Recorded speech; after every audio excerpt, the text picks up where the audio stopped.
Good evening and welcome to Justeventonline News at 9. I'm Anifat Ismail.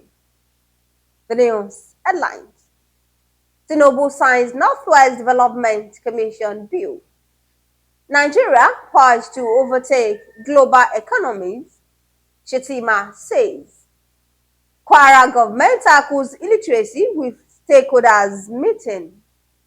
Federal government partners China on local production of renewable energy. Representative adjourn plenary till September for annual vacation. ICPC wants lawmakers against corruption. 180 representatives join call for Nnamdi Kanu's release. Minister says judges need training in handling wildlife crimes. And on sport, Nigeria to host T20 World Cup qualifiers November.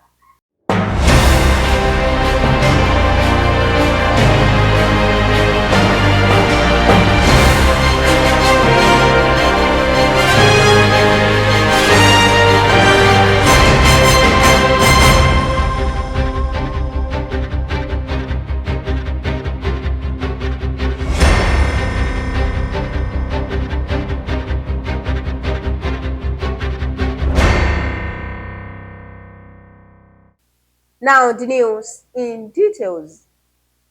President Bola Tinubu has assented to the Northwest Development Commission bill. This was disclosed to journalists by Deputy Senate President Jibrin Barra, who sponsored the bill. Barra commended the president for granting assent, noting that the commission will address the deteriorating state of infrastructural facilities in the Northwest region destroyed by Boko Haram. The Vice President, Kashim Shettima, has declared yesterday that Nigeria is poised to surpass global economies rather than just catching up in terms of economies and technology.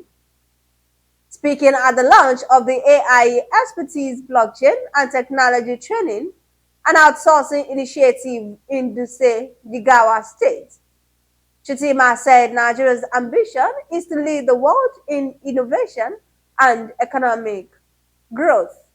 The initiative, which is part of Nigeria's strategy for digital transformation and leadership in Africa, is said to be replicated nationwide, creating a network of tech hubs driving Nigeria's economic growth for decades to come.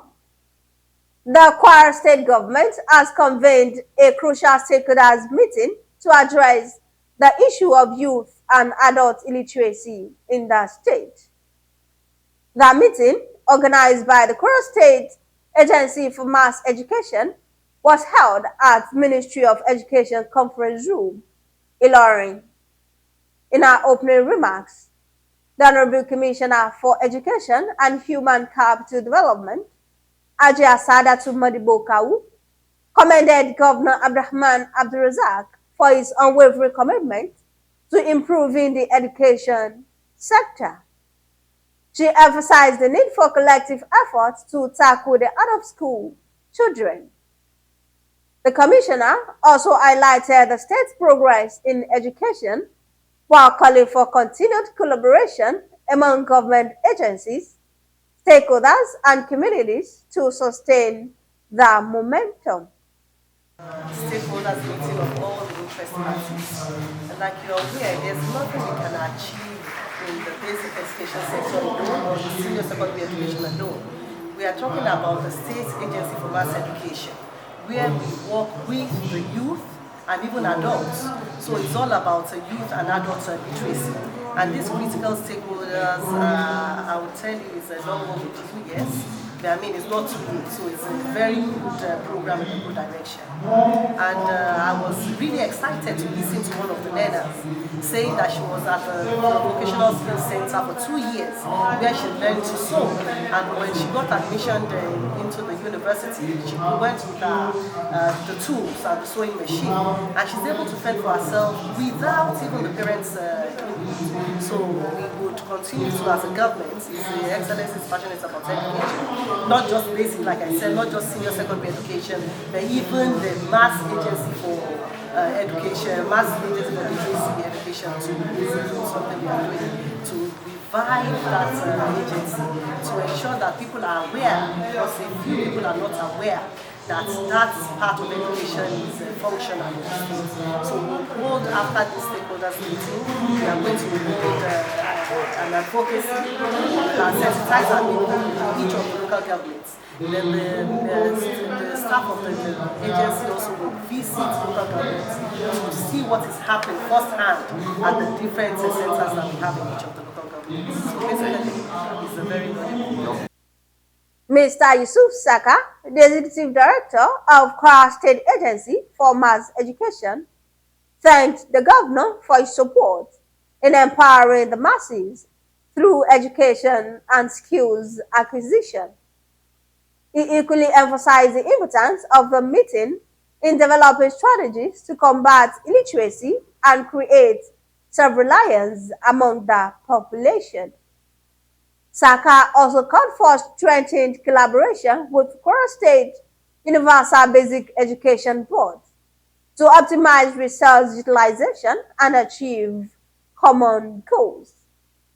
The meeting brought together key stakeholders in the education sector to brainstorm on effective solutions to the challenges of youth and adult illiteracy in Kwara. Speaking on the achievements of the agency, Mrs. Ramat, who benefited from the program, gave a testimony on the skills acquisition training. Then I took my machine along with me, which helped me yes, which helped me a lot because my parent is not financially buoyant. So I told her they should get me a machine. After they gave me certificate, then I rented the house outside the school campus because it is not allowed to take our machine along with us. So I started sewing for my friends. So they gave me some wires, and through that it helps me a lot because I didn't used to call them for every morning at all, except my school fees. And today, I'm feeling it. What I'm putting on today, I do it for myself. I taught some people too at school. Thank you. The stakeholders meeting had in attendance of Honorable Commissioner for Women Affairs, Afolashade Okwemi Oluwakemi, Permanent Secretary, Ministry of Education, Mrs. Rebecca Bake Olarewaju, former Executive Director and former directors, NGO, community leaders, among others. The federal government has said it is set to localize the production of renewable technologies through partnership with China-based Sinoma International Engineering Company. This formed the crux of discussions between Ajua Special Presidential Envoy on Climate Action, Ajuri Ngelale, and the executive management of Sinoma International Engineering Company at its Beijing headquarters on Tuesday. Ngelale said the discussions harped on the importance of localized production to reduce reliance on imports and promote economic growth. The House of Representatives yesterday began its annual two-month recess, adjourning till September 17, with a proviso by the Speaker that members may be recalled for an emergency session at any time. The Speaker, Tajuddin Abbas, and Deputy Speaker, Benjamin Kalu, praised members for their support in ensuring unity, harmony, and one purpose in the fourth legislative year.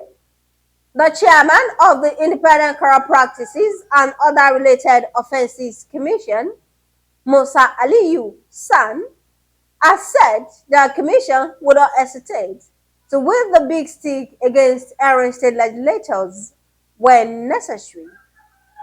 He said the commission was ready to partner with the state legislative arm of government to fight corruption. Aliyu spoke at the opening of a 3-day capacity building workshop for Jigawa state legislators in Abuja. The House of Representatives Minority Caucus, comprising 180 lawmakers, joined the call for the release of the leader of the separatist indigenous people of Biafra, Nnamdi Kanu, who has been in custody since 2021.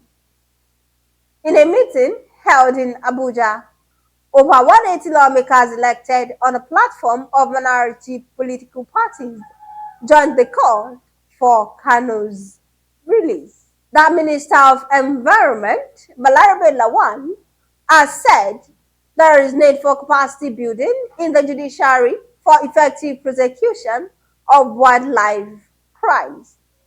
The minister noted that Nigerian wildlife was being threatened by poachers, with some wild animals, including elephants, facing extinction threat.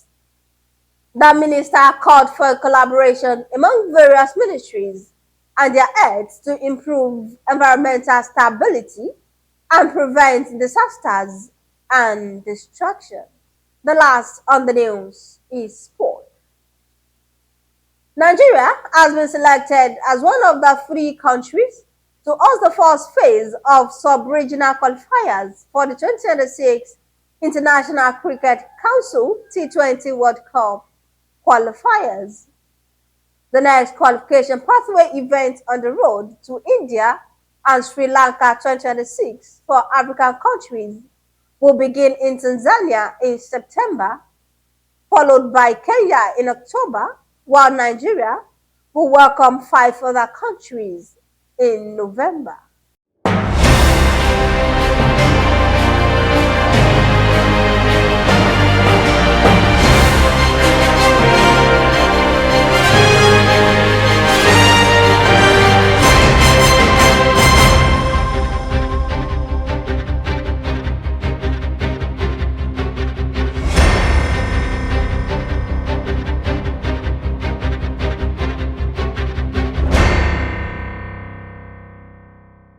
And that'll be all on Justeventonline news at 9. Here's a recap of the story. Tinubu signs Northwest Development Commission bill. Nigeria poised to overtake global economies, Shettima says. Kwara government tackles illiteracy with stakeholders meeting. Third government partners China on local production of renewable energy. Representative adjourn plenary to September for annual vacation. ICPC warns lawmakers against corruption. 180 representatives join call for Nnamdi Kanu's release. Minister says judges need training in handling wildlife crime. And on sport, Nigeria to host T20 World Cup qualifiers November. Thank you for watching Justeventonline news. As long as they are well-intentioned, mistakes are not a matter of shame, but for learning. For more news, visit www.justeventonline.com and to read more updates. Follow us on our social media platforms with a tab at Justeventonline. You can also send us an email on justeventonline@gmail.com. I'm Anifat Ismail.